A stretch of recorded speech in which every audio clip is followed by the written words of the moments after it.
ஸ்காட்லாந்தைச் சேர்ந்த John பார்த்விக் Gilchrist என்பவர் ஒரு மருத்துவர், தோற்றுப்போன வங்கியாளர், மொழி குறித்து ஆய்வு செய்வதில் ஆர்வமுடையவர். ஸ்காட்லாந்தில் வாழ வக்கற்ற அவர் 1782ஆம் ஆண்டு இந்தியாவின் கிழக்கிந்திய கம்பெனிக்கு வேலைக்கு வந்து சேர்ந்தார். இங்கு பல்வேறு மொழி பேசும் மக்கள் இருப்பதைக் கண்டு வியப்புற்ற கில்கிறிஸ்ட் தான் மொழி குறித்து ஆராயப் போவதாகவும் அதற்கு விடுமுறை அளிக்கும்படியும் 1785ஆம் ஆண்டு அப்போதைய கவர்னர் ஜெனரலான வெல்லஸ்லி பிரபுவிடம் கேட்டுக்கொண்டார்.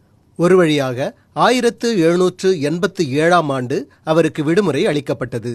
ஆய்வின் போது இந்துக்களை இந்துஸ்தானி பேசுபவர்களாகவும் இஸ்லாமியர்களை உருது பேசுபவர்களாகவும் இந்தியாவில் இரண்டாக பிளக்க வேண்டும் என்கிற எண்ணம் அவருக்கு உதித்தது. இதற்காக கிழக்கிந்திய கம்பெனியின் உதவியுடன் கொல்கத்தாவில் ஒரு பயிற்சி நிறுவனத்தை அமைத்தார் கில்கிறிஸ்ட். தொடக்கத்தில் ஓரியண்டல் செமினரி அல்லது கில்கிறிஸ்ட் கா மதரசா என அழைக்கப்பட்ட அந்நிறுவனம் 1800ஆம் ஆண்டு ஃபோர்ட் வில்லியம் கல்லூரியாக மாறியது. கரிபோலி மொழியும் உருது மொழியும் இணைந்து அப்போது இந்துஸ்தானியாக வட இந்தியாவில் பேசப்பட்டு வந்தது.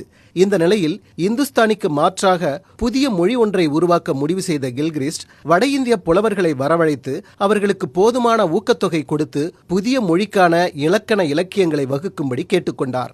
இதன் பயனாக சமஸ்கிருதம், கரிபோலி, இந்துஸ்தானி, உருது உள்ளிட்ட மொழிகளை ரொட்டி போல் புரட்டி பிசைந்து ஹைபிரிட் எனப்படும் ஒட்டுரக மொழி ஒன்று உருவாக்கப்பட்டது. அதற்கு ஹிந்தி என பெயரிட்ட கில்கிறிஸ்ட் 1818ஆம் ஆண்டு பைபிளின் ஹிந்தி மொழிபெயர்ப்பு நூலை வெளியிட்டார். அதுதான் இந்தியின் பிறந்த நாள்.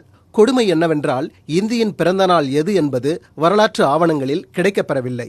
பின்னர் 1826ஆம் ஆண்டு முதல் ஹிந்தி செய்தித்தாளான உதந்த் மார்த்தண்ட் கொல்கத்தாவில் வெளியிடப்பட்டது. இப்படி ஒரு வெள்ளைக்காரனால் பெற்றெடுக்கப்பட்ட ஒரு ஒட்டுரக மொழியான ஹிந்திக்கு வயது 207 ஆண்டுகள்தான். தமிழ் மொழியின் தொன்மையோ 5250 ஆண்டுகள் வரலாறு கொண்டது. அதிலும் யாரிடமும் பிச்சை எடுக்காமல் வாழ்ந்து வரும் தனித்த மொழி தூய மொழி.